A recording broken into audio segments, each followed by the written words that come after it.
Tara na't mag-imbento ng panibagong pagkain. So magluluto tayo ng instant lomi. So ang kailangan lang natin dito ay carrots.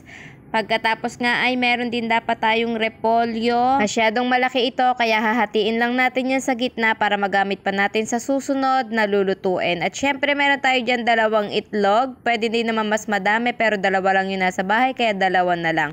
Umpisahan na natin ang pagluluto. So habang naghihiwa nga tayo ay nagpakulo na ako ng tubig. So nilagay na rin natin yung carrots dahil siya yung mas matagal maluto dito sa ating lulutuin. At pagkatapos nga ay nilagay na rin natin ang ating repolyo. Bahagya lang nating lulutuin ang ating repolyo nang sa ganon ay medyo crunchy pa nating makakain. Nag-iwan nga pala ako dito ng mas maliliit na hiwa ng repolyo para sa toppings natin mamaya.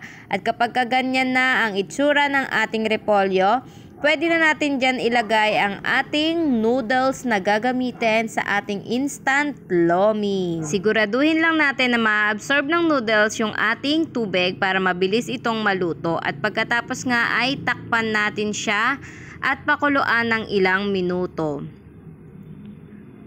At kapag ganyang kumukulo na siya, tignan na natin ang ating noodles kung luto na siya. Ayan, medyo malambot na siya kaya lagyan na natin ng ating powder. So nakalimutan ko nga mag-video na nilalagay yung powder. Akala ko naka-play na yung video pero hindi pa rin pala. So ayan na, nilagay na natin yung powder at hinalo-halo dahil luto na ang ating noodles.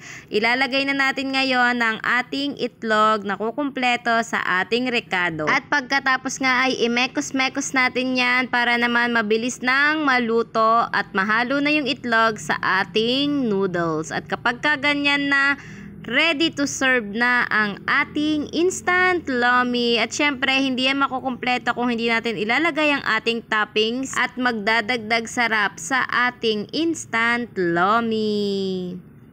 Syempre, lagyan din natin yung isa para naman hindi magtampo yung isa. Huy! Kailangan pantay at balanse.